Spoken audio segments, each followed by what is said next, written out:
लोकसभा में कल 12 बजे पेश किया जाएगा वक्फ संशोधन बिल। 8 घंटे होगी चर्चा। भाजपा ने लोकसभा में अपने सभी सदस्यों को उपस्थित रहने के लिए व्हिप किया जारी। प्रदेश में आज से गेहूं की खरीद हुई शुरू। मुख्यमंत्री नायब सिंह सैनी ने कहा, किसानों को नहीं आने दी जाएगी कोई समस्या। किसानों ने जल्द खरीद शुरू करने पर सरकार का किया धन्यवाद।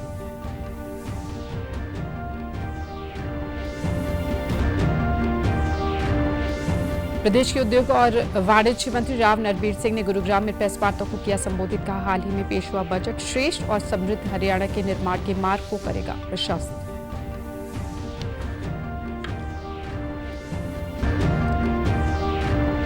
और मुख्यमंत्री नायब सिंह सैनी की अध्यक्षता में चंडीगढ़ में नशा मुक्ति अभियान को लेकर हुई बैठक। लोगों को जागरूक करने के लिए 5 अप्रैल को साइक्लोथॉन 2.0 हिसार से होगा शुरू।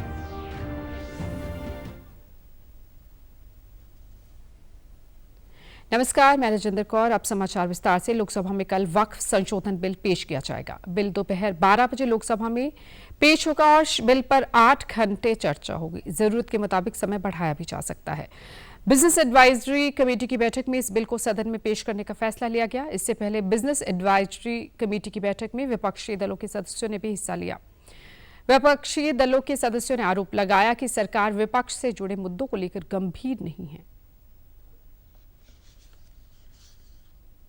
को वक्फ अमेंडमेंट बिल को मैं टेबल करना चाहता हूं फॉर कंसिडरेशन एंड पासिंग, पारित होने के लिए। उसके बाद हमने 8 घंटे के लिए मान लिया गया है कि चर्चा 8 घंटे का होगा, और बढ़ाना चाहते हैं तो हाउस में स्पीकर सेंस लेकर के बढ़ा सकते हैं। संसदीय कार्य मंत्री किरण रिजिजू ने कहा कि सरकार इस संशोधन बिल पर चर्चा के लिए तैयार है और जेपीसी में इस बिल पर व्यापक रूप से चर्चा हो चुकी है। तो चर्चा चाहते हैं और जेपीसी ने व्यापक रूप से इस बिल का स्क्रूटिनाइज किया, चर्चा किया और पार्लियामेंट में फिर से टेबल किया रिपोर्ट को।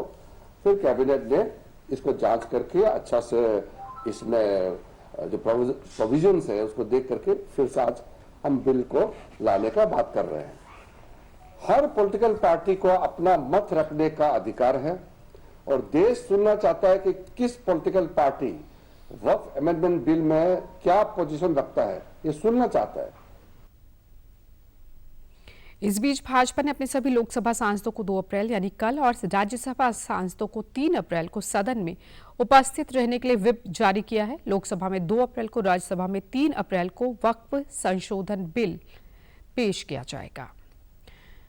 इधर हरियाणा सरकार द्वारा गेहूं की सरकारी खरीद आज से शुरू हो गई है। आज से किसान अनाज मंडी में अपनी गेहूं की फसल को लेकर आ सकते हैं। थानेसर अनाज मंडी सचिव हरजीत सिंह ने बताया कि सरकार ने इस बार गेहूं की सरकारी खरीद 1 अप्रैल से शुरू कर दी है।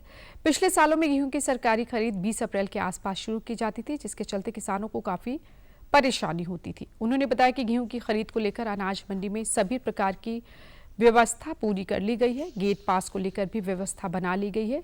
जिले में 23 गेहूं खरीद केंद्र बनाए गए हैं। गेहूं की खरीद का सरकारी रेट 2425 रुपए तय किया गया है।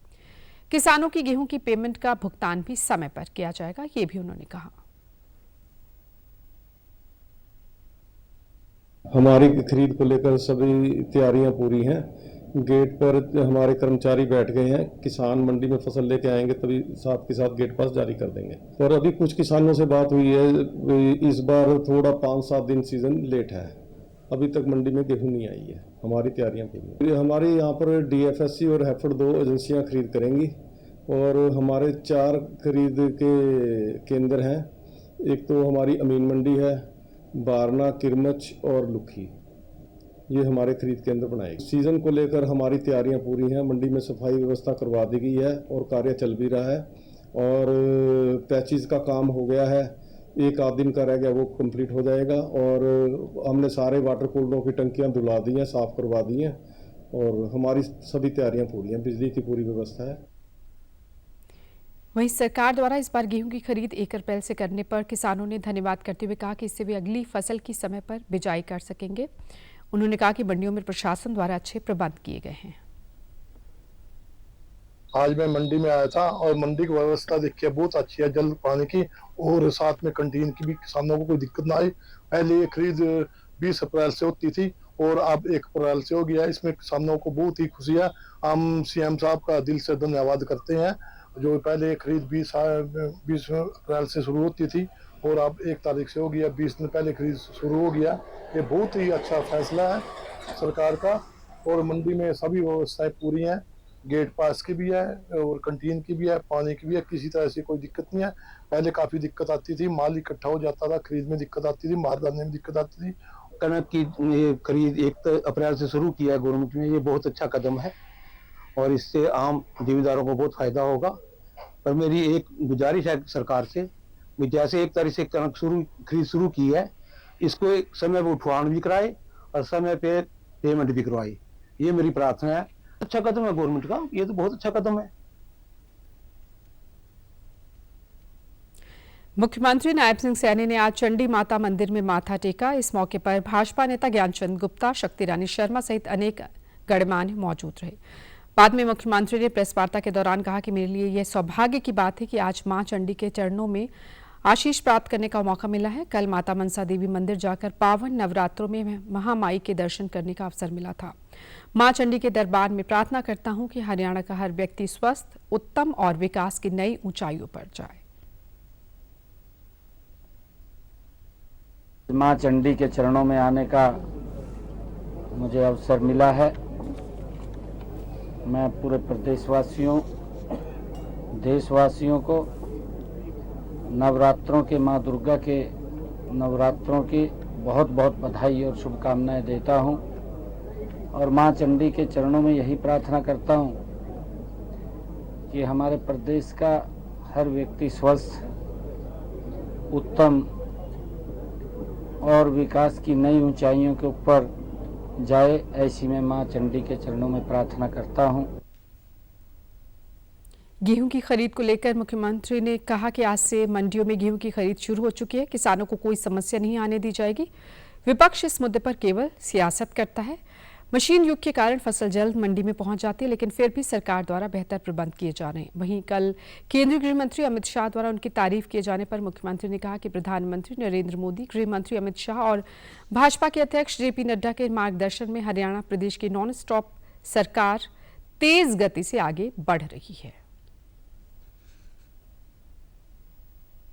मंडियों में गेहूं की फसल की खरीद आरंभ हो चुकी है। किसी प्रकार की कोई दिक्कत समस्या नहीं है, चाहे बारदाने को लेकर के है, चाहे उठान को लेकर के है, एमएसपी को लेकर के है, क्योंकि विपक्ष के पास कोई मुद्दा नहीं बचा है। क्योंकि कई बार दिक्कतें वहां आ जाती हैं, क्योंकि धान का हो चाहे गेहूं का सीजन हो, दोनों सीजन लगभग 2 महीने 2.5 महीने चलते थे, परंतु आजकल मशीनी युग है।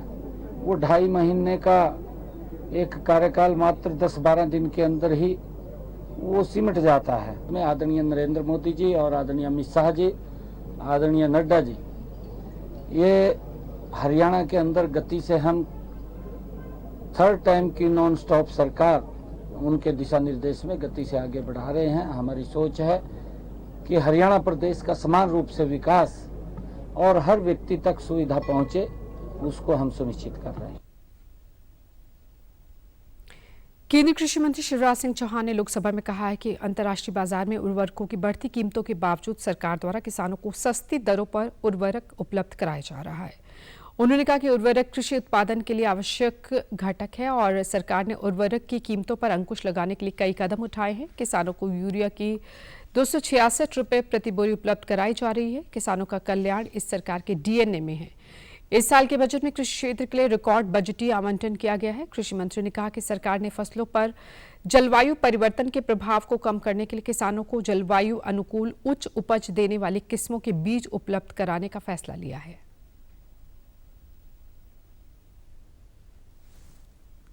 यूरिया की एक बोरी जिसकी कीमत 1700 जवाब दे दिया मंत्री जी ने, 1744 रुपया 50 पैसे होती है।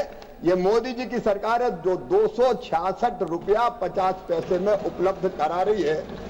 और डीएपी की बोरी, डीएपी का एक बैग, माननीय अध्यक्ष महोदय, सोच सोच में फर्क होता है, सरकार चलाने में फर्क होता है। जब यूपीए की सरकार थी तो 10-11 में 507 रुपया की डीएपी की बोरी थी। 11-12 में बढ़ा के 887 रुपया कर दी गई और 12-13 में बढ़ा के 1315 रुपया 56 पैसे कर दी गई। लेकिन ये मोदी जी की गारंटी है 1350 रुपया में ही यूरिया की बोरी मिलेगी, 1 पैसा नहीं बढ़ने दिया जाएगा।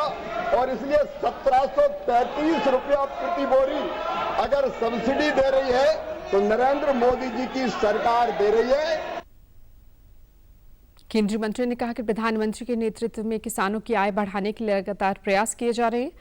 कृषि के क्षेत्र में पोस्ट हार्वेस्ट मैनेजमेंट के लिए पहले ऋण की बहुत व्यवस्था नहीं थी, प्रोसेसिंग के छोटे छोटे यूनिट लगाने में भी दिक्कत थी। हमारी सरकार द्वारा कृषि इन कामों के लिए 1 लाख करोड़ रुपए की व्यवस्था की गई।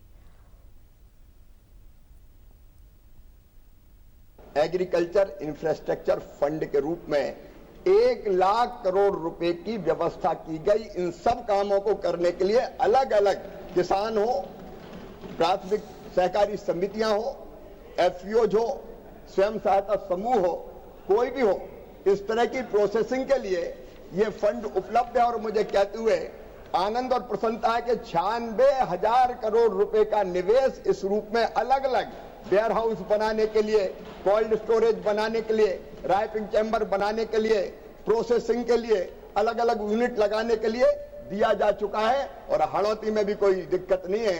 जहां आवश्यकता है वहां जो निवेश करता है, जो प्रोसेसिंग का काम करेगा, उसको ऋण उपलब्ध कराया जाएगा। और ऋण पर केंद्रीय गृह मंत्री अमित शाह ने भारत सरकार के नक्सलवाद के खिलाफ अभियान की सराहना की है।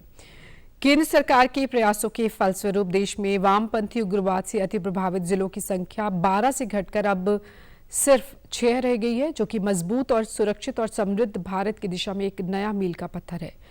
केंद्रीय गृह मंत्री ने कहा कि भारत 31 मार्च 2026 तक नक्सलवाद को पूरी तरह से जड़ से उखाड़ फेंकने के लिए प्रतिबद्ध है।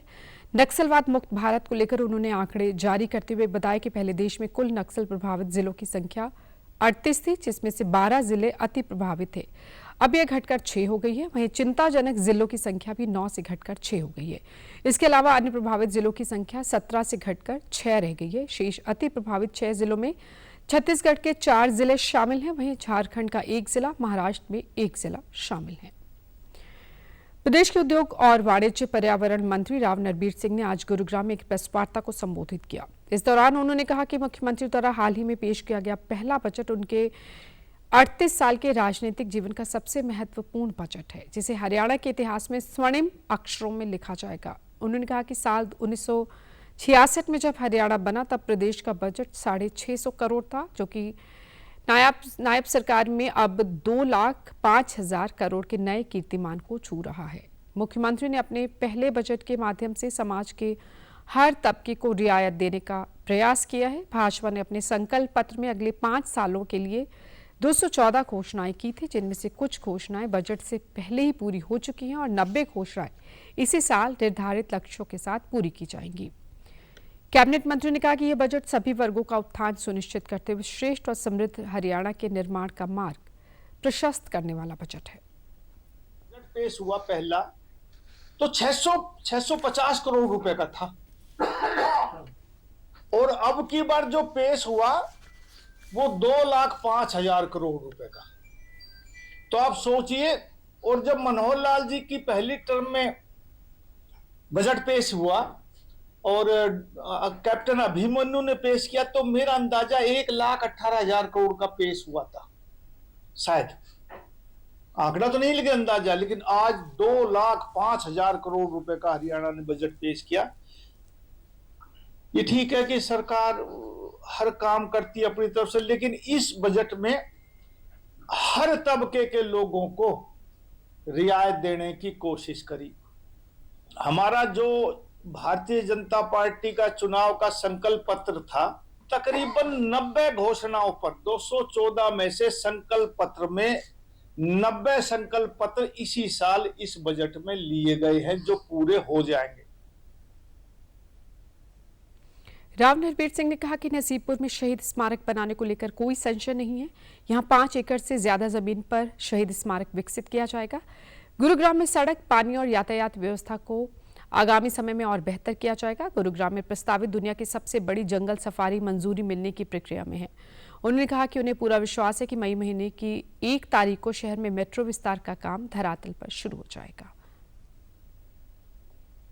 साथियों, मुख्यमंत्री जी इसी कुर्सी पर आकर बैठे थे कुछ महीनों पहले, एक जीएमडी की मीटिंग हुई थी शायद, और उसमें ये कह के गए थे कि भाई हम मेट्रो का शिलान्यास 1 मई को कर देंगे।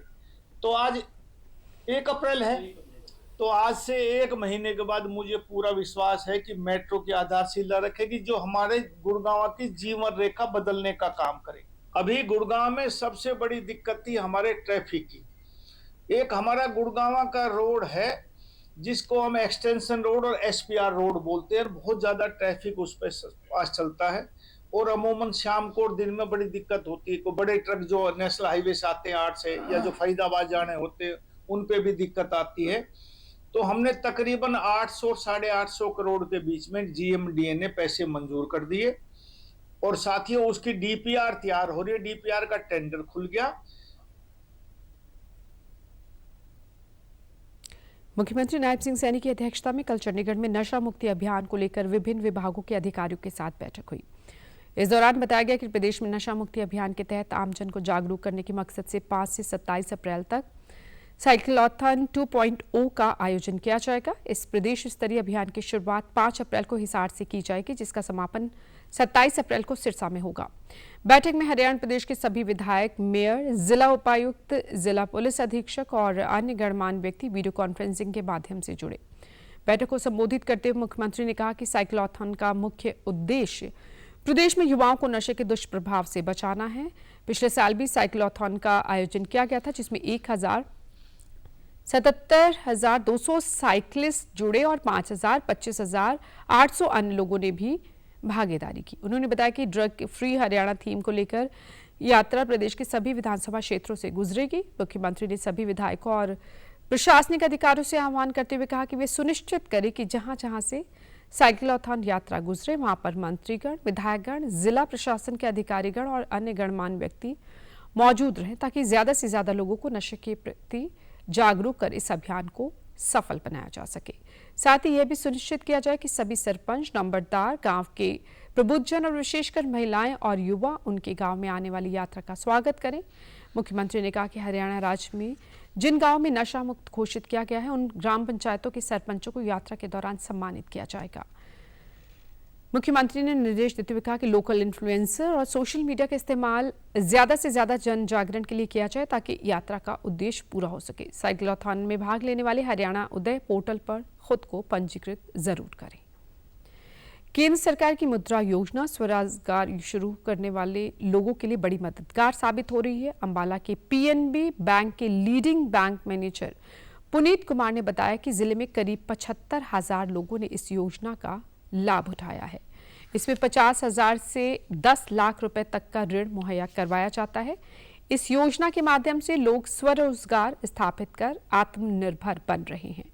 सरकार द्वारा इस बार बजट में ऋण को बढ़ाकर 20 लाख रुपए कर दिया गया, लेकिन 20 लाख तक ऋण उन्हें ही मिलता है जिन्होंने पहले 10 लाख रुपए के ऋण का समय पर भुगतान किया हो। अंबाला की बात करूं तो तकरीबन 74,000 बेनिफिशियरी हो गए तीनों कैटेगरी में, शिशु, किशोर, तरुण, जिसमें हम लोग मतलब 50,000 से लेकर के 10 लाख तक का लोन देते हैं। तीनों कैटेगरी में 74-75,000 लोगों को हमने अब तक इसमें से लोन बांट दिया है। ये एम्प्लॉयमेंट का एक अच्छा जरिया भी है। इसमें हम लोगों ने जिसको लोन दिया वो समझिए सेल्फ एम्प्लॉयड हो गए, वो अपने पैरों पे खड़े हो गए। इतना ही नहीं, वो अपने पैरों पे खड़ा हुआ साथ साथ अपने साथ 2-4 लोगों को और भी एम्प्लॉयड किया। सरकार ने इस बार बजट में इसका जो लिमिट है 10 से 20 भी कर दी, लेकिन 10 से 20 उनके लिए है जिन्होंने पहला किस्त 10 लाख वाली सक्सेसफुली जमा करा दिया है। लोगों का रुझान है, 74,000 आदमी अगर इसमें खाली अंबाला में लोन ले चुके हैं, पूरे देश में तो ये संख्या 8 करोड़ से ऊपर है। वहीं लाभार्थियों ने बताया कि सरकार की मुद्रा योजना से उनके जीवन में बड़ा बदलाव आया है। इस योजना के तहत बिना गारंटी के लोन दिया जाता है, जिससे छोटे उद्यमियों को व्यवसाय शुरू करने में आसानी होती है। इससे देश में स्वरोजगार बढ़ रहा है और आर्थिक विकास को मजबूती मिल रही है। वे स्वयं आत्मनिर्भर बनकर अन्य लोगों को भी रोजगार मुहैया करवा रहे हैं। मैंने अपने काम को बढ़ाने के लिए मुद्रा लोन लिया और मैंने अपने काम को आगे बढ़ाया। मेरा रोजगार बहुत छोटा था, आज मैंने लोन लिया और मैंने बहुत बड़ा अपना काम शुरू करा ताकि मैं रोज अपने काम को ऐसे ही आगे बढ़ा सकूं। औरों को मैं ये कहूँगी मुद्रा लोन से लोन लीजिए और अपने काम को बढ़ाएं, अपने रोजगार को बढ़ाएं, मैं यही कहूँगी। और मैंने प्रेरणा काम किया है, मोदी जी की स्कीम के तहत मैंने मुद्रा लोन लिया था, तो पहले से मेरा कारोबार बढ़ा है। मैं चाहता हूँ कि और भी लोग इस स्कीम का फायदा उठाएं ताकि उनको भी लाभ मिल सके। तो बाहर से बैंक ने किसी की गारंटी नहीं ली है और इससे टाइम से भरो ताकि मुझे आने के समय में लाभ हो। मुद्रा लोन बड़ी अच्छी योजना है सरकार की, बड़ा अच्छा बैंक वाले कोऑपरेट कर रहे हैं। मुझे अपने बिजनेस एक्सपेंशन के लिए कुछ पैसे चाहिए थे, तो मैंने बैंक मैनेजर आशीष साहब का बताया, उन्होंने बड़ा कोऑपरेट किया। विदिन 3 आवर्स में काम हो गया था, नेक्स्ट डे मुझे मेरे अकाउंट में पैसे आ गए। बड़ा हेल्पफुल है नेचर और बड़ा अच्छा योजना है सरकार की। Without any guarantee, without any guarantor आपको पैसे मिल रहे हैं। चंडीगढ़ स्थित सीएम आवास संत कबीर कुटीर पर मुख्यमंत्री नायब सिंह सैनी ने कल हरियाणा ओलंपिक संघ के अध्यक्ष मीनू बेनीवाल से शिष्टाचार भेंट की। इस मौके पर उन्होंने अध्यक्ष पद के लिए निर्विरोध चुने जाने पर बधाई और शुभकामनाएं दी। मुख्यमंत्री ने कहा कि मुझे विश्वास है कि आप हरियाणा एक, हरियाणवी एक के भाव के साथ निष्पक्षता और पारदर्शिता के साथ काम करेंगे और हमारे धाकड़ खिलाड़ियों के हुनर में निखार लाने के मकसद से हर संभव कदम उठाएंगे। प्रदेश सरकार द्वारा लगातार खेलों को बढ़ावा दिया जा रहा है। इसी कड़ी में आज पलवल के नेताजी सुभाष चंद्र बोस स्टेडियम में खेल नर्सरी के लिए खिलाड़ियों का ट्रायल हुआ। जिला खेल अधिकारी अनिल कुमार ने बताया कि सत्र 2025-26 के लिए भारोत्तोलन, cycling, badminton, kho kho, basketball, तीरंदाजी, fencing, athletics, wushu, judo, handball के ट्रायल हुए। वहीं खेल स्टेडियम घुघेरा में तैराकी, लॉन टेनिस, क्रिकेट और राजीव गांधी खेल परिसर में कबड्डी खेल के लिए ट्रायल लिए गए। ट्रायल में भाग लेने वाले प्रतिभागियों की आयु वर्ग 8 से 14 और 15 से 19 साल है। उन्होंने बताया कि खेलों के माध्यम से खिलाड़ियों की प्रतिभा निकलकर सामने आती है। ट्रायल में चयनित खिलाड़ियों को आयु वर्ग के अनुसार राशि सीधे तौर पर उनके खाते में खेल विभाग हरियाणा द्वारा डाली जाएगी। प्रत्येक खेल नर्सरी में ट्रायल के लिए 25 खिलाड़ियों का चयन किया जाएगा और 15 से 19 3,000 रुपये। तो हमारे यहाँ भी रिसेंटली 13 कोचेज ने ज्वाइन किया है और 6 हमारे कोच पहले से ही हैं। तो हमारे 19 गेम की नर्सरियाँ यहाँ पे चलाई जाएंगी पलवल जिले में। उसमें हमारे 19 गेम है, क्रिकेट, कबड्डी है, लॉन टेनिस है, आर्चरी है, वुशु है। तो इस तरह के हमारे 19 गेम्स की नर्सरियाँ यहाँ पे चलाई जाएंगी। इसका ज़्यादा से ज़्यादा खेल को प्रमोट करना, बच्चों को निकालना। वहीं ट्रायल के लिए पहुंचे खिलाड़ियों ने बताया कि अब उन्हें आगे बढ़ने का मौका मिलेगा। सरकार द्वारा खिलाड़ियों को खेल का सामान उपलब्ध कराया जा रहा है। हमारे पलवल में बहुत गेम को बहुत अच्छा बढ़ावा दे रहे हैं और यहाँ पे अभी ट्रायल लिया। मेरे को इससे आगे जाने के लिए, अब स्टेट में जाने के लिए मौका मिलेगा। आज यहाँ सरकार ने एथलेटिक के ट्रायल कराए हैं जिसमें मैंने पार्टिसिपेशन लिया है और मैं लॉन्ग जंप का एक प्लेयर हूँ। मैंने लॉन्ग जंप के ट्रायल दिए। मैं इस चीज़ से बड़ा खुश हूँ कि सरकार खेलों को बढ़ावा दे रही है, जिससे कि हम जैसे एथलीट्स को आगे बढ़ने का मौका मिलेगा। यहाँ बहुत खेलों के ट्रायल हो रहे हैं। यहाँ पर मैं क्रिकेट स्पोर्ट का ट्रायल देने आया हूँ। यहाँ पर मेरा सिलेक्शन हो गया है। ये बहुत अच्छा है। यहाँ पर ग्रामीण और शहर सभी जगह के बच्चे आ रहे हैं, सब मेहनत कर रहे हैं आगे बढ़ने के लिए। केंद्रीय मंत्री अश्विनी वैष्णव ने अपराध से निपटने के लिए तकनीकी कानूनी दृष्टिकोण का आह्वान किया। सीबीआई के 62वें स्थापना दिवस के मौके पर आज केंद्रीय मंत्री ने नई दिल्ली में डीपी कोहली स्मारक व्याख्यान देते हुए कहा कि तेजी से तकनीकी, आर्थिक और सामाजिक विकास से जांच के संदर्भ बदल गए हैं। नए युग में एआई द्वारा उठाई गई चुनौतियों को हल करने के लिए सीबीआई को स्टार्टअप, उद्योग और शिक्षा जगत के साथ मिलकर काम करना चाहिए। केंद्रीय मंत्री ने कई संस्थानों और मंत्रालयों के साथ साझेदारी करके अत्याधुनिक साइबर फोरेंसिक प्रयोगशालाओं की स्थापना का आह्वान भी किया। उन्होंने बताया कि केंद्र सरकार ने कानूनी ढांचे को सरल बनाने के लिए 2014 से 1,500 से ज्यादा पुराने कानूनों को खत्म कर दिया है। इस मौके पर उन्होंने सीबीआई अधिकारियों को विशिष्ट सेवा के लिए राष्ट्रपति पुलिस पदक और पुलिस पदक भी दिए। डीपी कोहली मेमोरियल व्याख्यान हर साल सीबीआई के संस्थापक निदेशक धर्मनाथ प्रसाद कोहली को श्रद्धांजलि देने के लिए आयोजित किया जाता है। That we should collaborate with startups, we should collaborate with industry, and more so, we should collaborate with the academia. our academia, our scientists, our researchers today have a strength which needs to be harnessed by everybody, by the government departments, by investigating agencies, by the law officers, by everybody, so that we can create in this world of new technology, we can create technological solutions, because law alone will not be sufficient for tackling the crimes in the new age. We'll need a techno-legal approach. राष्ट्रपति द्रौपदी मुर्मू ने कहा है कि देश के अर्थतंत्र को मजबूत करने में आरबीआई का उल्लेखनीय योगदान है। आरबीआई की 90वीं वर्षगांठ पर मुंबई में आयोजित कार्यक्रम में राष्ट्रपति ने आरबीआई की महत्वपूर्ण पहलों का जिक्र करते हुए कहा कि विकसित भारत 2047 का मिशन एक ऐसे वित्तीय इकोसिस्टम की मांग करता है जो सभी के लिए सुलभ हो। राष्ट्रपति ने कहा कि पिछले कुछ सालों में आरबीआई ने NABARD, IDBI, national housing bank जैसी संस्थाओं की स्थापना करके वित्तीय इकोसिस्टम को मजबूत किया है। इससे कृषि, लघु व्यवसाय और हाउसिंग सेक्टर को मदद मिली है। Key institutions such as the NABARD, IDBI, CDB and National Housing Bank. It has thus provided essential support for agriculture, small businesses and housing.